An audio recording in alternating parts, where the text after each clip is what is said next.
Selamat bertemu kembali dalam diskusi kita mengenai filsafat ilmu pengetahuan. Ya. Dalam hal ini judul yang kita ambil adalah teori kemajuan ilmiah. Di sini saya mengacu kepada 3 orang ya, yang khususnya berpengaruh terhadap sejarah ya teori kemajuan mengenai ilmu pengetahuan ya. Thomas Kuhn adalah seorang doktor fisika dari Harvard, ya, mengajar selama bertahun-tahun di Princeton dan kemudian di MIT. Ya. Dia memberikan kontribusi sejarah penting dari revolusi Copernicus dan asal-usul mekanika kuantum. Ya. Bukunya sangat berpengaruh ya, The Structure of Scientific Revolution, mengarahkan perhatian pada peran paradigma perkembangan sejarah sains. Ya. Ini ada lagi Imre Lakatos, ya. Pada tahun 56, ia meninggalkan Hungaria ke Inggris di mana ia mengejar pengamatan dari filsafat matematika dan filsafat ilmu di Cambridge dan London School of Economics. Yang satu lagi adalah Larry Laudan, ya, dia dari Hawaii University, di mana Laudan telah menghasilkan suatu sejarah ya, yang kritis ya, tentang hubungan antara teori-teori ilmiah, ya, standar evaluasi dan tujuan kognitif. Ya. Karyanya merupakan interpretasi berharga dari saling ketergantungan antara filsafat ilmu dan ilmu pengetahuan.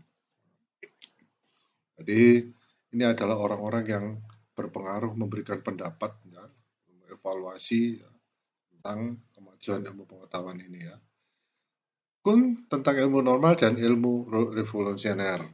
Ya, normal science dan revolusioner science ya. Banyak kritik terhadap ortodoksi memiliki efek kumulatif. Ya. Banyak filsuf sains menjadi percaya bahwa sesuatu yang vital hilang ketika sains atau ilmu pengetahuan direkonstruksi dalam kategori logika formal. Bagi mereka, analisis ortodoks yang diusulkan tentang teori, konfirmasi, dan reduksi memiliki sedikit kemiripan dengan praktek ilmiah yang sebenarnya. Tadi sepertinya bahasanya aja yang diubah ya, itu pendapat mereka. The Structure of Science Revolution karya dari Thomas Kuhn ya, pada edisi pertama tahun 62 ya, adalah alternatif yang dibahas secara luas untuk penjelasan ortodoks sains. Kuhn merumuskan rekonstruksi rasional kemajuan ilmu pengetahuan, rekonstruksi berdasarkan interpretasinya sendiri tentang perkembangan dalam sejarah ilmu pengetahuan. Ya, perhatikan ini ya, berdasarkan interpretasinya sendiri. Ya. Ada beberapa dasar yang dipakai, tapi ada dasar yang hanya berupa perasaan. Ya. Tetapi rekonstruksi Kuhn bukan sekedar sejarah sains lainnya. Sebaliknya, ia termasuk komentar orde kedua filsafat ilmu, di mana ia menyajikan kesimpulan normatif tentang metode ilmiah. Tolman dan Hanson telah menunjukkan area yang mungkin diambil oleh rekonstruksi rasional kemajuan ilmiah. Ya, mereka telah menekankan pentingnya diskontinuitas di mana para ilmuwan datang untuk melihat fenomena dengan cara baru. Nah, tidak perlu dilanjutkan. Gitu. Jadi mereka punya itu sendiri ya. Kuhn mengembangkan penekanan ini menjadi model kemajuan ilmiah di mana periode ilmu normal, ya, normal science berganti dengan periode revolusioner science, ilmu revolusioner. Ya. Normal science ini adalah inovasi konseptual yang paling banyak mendapatkan perhatian dari sejarawan ilmu pengetahuan. Tapi banyak, jika bukan sebagian besar, sains dilakukan pada tingkat yang lebih membosankan. Terlalu banyak pendapat ya tentang ilmu pengetahuan ini. Ini terdiri dari operasi pembersihan di mana paradigma ya, yang diterapkan pada suatu situasi yang baru. Jadi ini menjadi dasar kita ya dari filsafat ilmu pengetahuan ini. Kalau kita akan melakukan suatu penelitian ya pada zaman sekarang, kita lihat bagaimana sejarahnya ilmu pengetahuan itu sehingga kita tahu bahwa pada waktu kita melakukan penelitian pengamatan, kegiatan misalkan akademik mengenai master degree atau doctoral degree ya. Nah, inilah dasarnya ya. Ilmu pengetahuan normal melibatkan peningkatan ketepatan kesesuaian antara pengamatan dan perhitungan berdasarkan paradigma.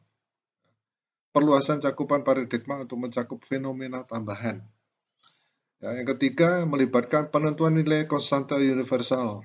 Ya, ini sekali lagi berhubungan dengan ya, yang saya sebutkan ada suatu konstante ya di dalam suatu rumus yang disebut rumus empirik. Ya. Melibatkan perumusan hukum kuantitatif yang lebih mengartikulasikan paradigma dan melibatkan keputusan cara alternatif mana untuk menerapkan paradigma pada bidang minat baru yang paling memuaskan atau memenuhi syarat ya, atau yang paling punya dasar yang kuat. Ilmu pengetahuan normal adalah usaha konservatif, ya, pun mencirikannya sebagai aktivitas memecahkan teka-teki. Ya. Pengejaran ilmu pengetahuan normal berlangsung tanpa gangguan selama penerapan paradigma sesuai ya menjelaskan fenomena yang diterapkannya. Jika para ilmuwan percaya bahwa paradigma harus sesuai dengan data yang dipertanyakan, maka kepercayaan pada program sains normal diragukan. Ya, benar apa ya seperti ini ya? Ya. Itu sebabnya nanti kalau Anda berdiskusi mengenai kerangka konsep, ini adalah dasar-dasar pemikirannya. Jenis fenomena yang digambarkan oleh data tersebut kemudian dianggap sebagai anomali ya atau penyimpangan. Kok nggak sesuai ya? Nah, itu. Ini adalah untuk untuk pertimbangannya. Kun setuju dengan Tolmin bahwa terjadinya anomali yang memberikan stimulus untuk penemuan paradigma alternatif. Ya. Jadi kalau tidak sesuai dengan teorinya, ini dianggap anomali gitu ya. Kun menyatakan bahwa sains normal pada akhirnya hanya mengarah pada pengenalan anomali dan krisis, yaitu bukan dengan pertimbangan dan interpretasi, tapi oleh peristiwa yang relatif tiba-tiba dan tidak terstruktur. Nah, ini yang dianggap bahwa tidak punya dasar teori yang kuat ya, sehingga sering penelitian kita itu, hasil penelitian kita itu dipatahkan hanya ada hal-hal yang tidak sesuai tadi. Ya. Persaingan antara paradigma sangat berbeda dengan persaingan antara fungsi matematika untuk menyesuaikan seperangkat data. Paradigma yang bersaing tidak dapat dibandingkan. Ya, ada paradigma A menurut ilmuwan ini, paradigma B menurut ilmuwan B, dan sebagainya. Ya. Mereka mencerminkan orientasi konseptual yang berbeda. Ya. Pendukung paradigma bersaing melihat jenis fenomena tertentu dengan cara yang berbeda. Misalnya, ya, para Aristotelian melihat ya, suatu benda ya dijatuhkan ya perlahan. Ya. Sedangkan Newtonian melihat gerakan yang hampir sama atau ayunan pada pendulum. Ya. Gerakannya pendulum Anda tahu ya, menggantung seakan-akan terjadi konstan ya, seperti itu ya, sepintas ya. Membandingkan antara menjatuhkan suatu benda dan benda yang mengayun seperti pendulum. Ilmu revolusi, revolusioner science. Kehadiran satu atau dua anomali tidak cukup untuk menyebabkan ditinggalkan suatu paradigma. Ini kok nggak cocok ya? Ini adanya penyimpangan, sudah nggak usah kita pakai gitu ya. Nah, itu dikatakan jangan. Ya. Kun menyatakan bahwa logika manipulasi tidak berlaku untuk kasus penolakan paradigma. Ya. Misalkan ini nggak cocok ya, terus kita mencari alasan atau ya istilah paradigma, ya. Sehingga kadang-kadang alasan tersebut ya, kurang tepat. Ya. Kalau alasan tersebut mendukung, bagus sekali. Ya. Sebuah paradigma tidak ditolak atas dasar berbagai konsekuensi dan bukti empiris. Ya. Sebaliknya, penolakan paradigma adalah hubungan tiga istilah yang melibatkan paradigma pasti, paradigma saingan, dan bukti observasi. Ya, paradigma pasti itu seperti kondisi steady ya. Sains memasuki tahap revolusi dengan munculnya paradigma bersaing yang layak. Tampaknya yang diperlukan pada tahap ini adalah perbandingan kedua paradigma dalam hal observasi. Ya, paradigma tadi ya, benda yang dijatuhkan, dan benda berupa gerakan pendulum.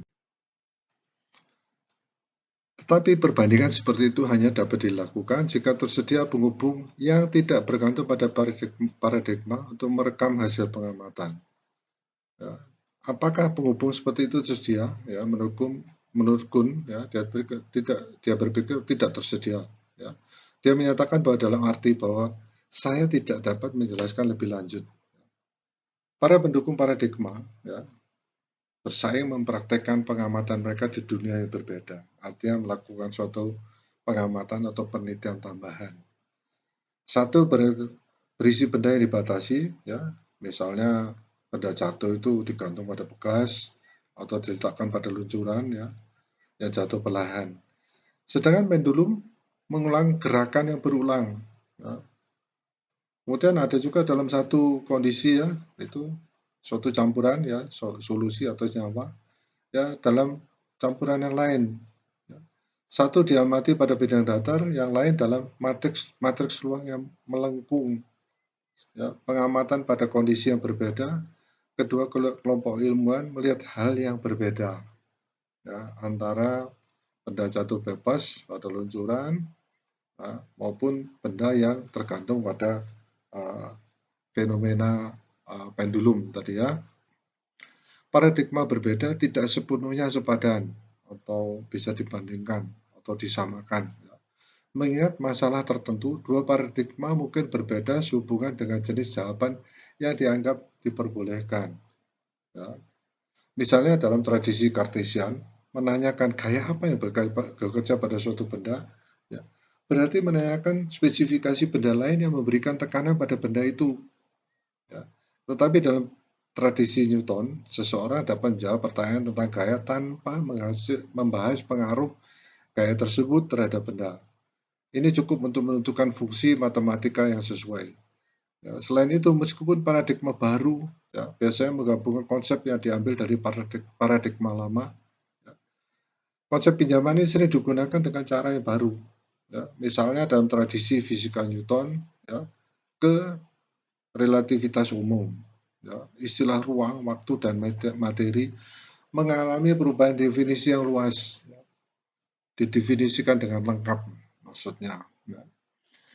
Israel Scheffler mengatakan bahwa posisi Kuhn tentang penggantian paradigma mereduksi sejarah sains menjadi serangkaian sudut pandang belaka. Ya, itu hanya ilusi, ya, istilahnya, ya. Scheffler mengatakan bahwa sejarah ilmu pengetahuan tidak seperti sejarah sistem filosofis, ya, dapat diukur dengan tolak ukur kecukupan deskriptif, ya, nyata. Kemajuan dalam sains dapat diukur karena teori-teori yang bersaing seringkali membuat klaim referensial yang sama. Ya. Yang pasti teori-teori tingkat tinggi yang bersaing mungkin memaksakan sistem klasifikasi yang berbeda. Ya. Tetapi sering terjadi bahwa objek yang sama yang sedang diklasifikasikan. Scheffler menilai bahwa Kuhn telah menimbulkan kebingungan antara melihat X dan melihat X sebagai suatu atau lainnya. Ya. Scheffler mencatat bahwa itu tidak berarti bahwa karena sistem klasifikasi dari dua paradigma berbeda akan dikenal satu objek yang berbeda. Ya. Ada kemungkinan bahwa paradigma yang berbeda memperkenalkan cara yang berbeda untuk mengklasifikasikan objek yang sama. Ya. Pertimbangan kasus percepatan elektron dalam sinkrotron. Ya.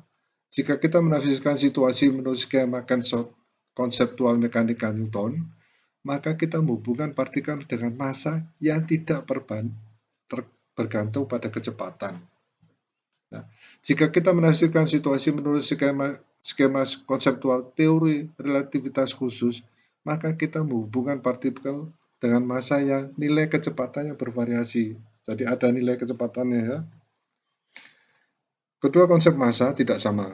Namun demikian, jika teori-teori yang bersaing secara referensial, ya, setara dalam aplikasi tersebut, dan jika interpretasi relativistik mencapai keberhasilan prediktif yang unggul, maka penggantian mekanika Newton dengan teori relativitas khusus dianggap sebagai kemajuan.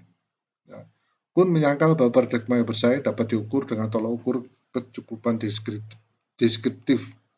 Namun dia menyatakan bahwa ada standar tradisional, ya, yang berlaku untuk penggantian paradigma. Di atas skalanya, paradigma pembuktian harus secara konstruktif menangani anomali, ya, yang dianggap penyimpangannya, yang menyebabkan beda pendapat yang serius, dan hal-hal lain dianggap sama. Ya, keuntungan dalam presisi kuantitatif diperhitungkan dalam mendukung paradigma baru. Ya. Sayangnya penggunaan konsep paradigma oleh Kuhn tidak jelas. Ya. Rudyard Shepard dan Gerd Brugdahl mengkritik Kuhn karena bergeser bolak-balik antara pengertian luas dan pengertian sempit, ya, tentang paradigma. Dalam arti luas, paradigma adalah matriks disiplin dan seluruh konstelasi kepercayaan, nilai, teknik, dan sebagainya dimiliki bersama oleh anggota komunitas tertentu. Nah, anggota komunitas praktisi dapat berbagi komitmen terhadap keberadaan entitas teoritis, ya, misalkan ruang absolut, atom, medan, gen. Ya. Selain itu, para anggota mungkin sepakat tentang jenis investigasi dan penjelasan mana yang penting. Ya, misalkan membandingkan studi in vivo dan studi in vitro, ya, membandingkan interpretasi kontak ASI dengan lapangan, ya, kondisi di lapangan, membandingkan deterministik dengan penjelasan probabilistik, ya, statistik. Shepard dan Brugdahl menunjukkan efek merusak dari penggunaan paradigma yang samar-samar pada tesis Kuhn tentang sejarah sains. Jika itu adalah pengertian sempit dari paradigma yang ada dalam pikiran Kuhn, maka kontras antara sains normal dan sains revolusioner sangat berkurang. Ya.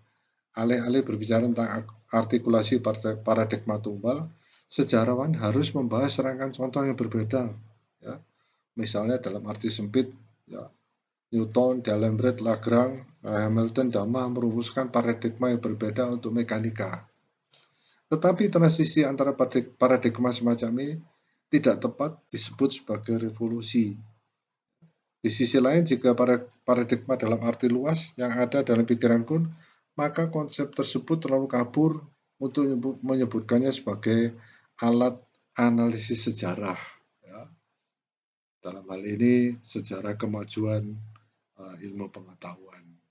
Nah, jadi ini adalah dasar-dasar pemikiran kita nantinya, ya, pada waktu kita melakukan penelitian, pengamatan, ya, untuk misalnya mendukung program kita. Ya. Saya kira demikian, ya.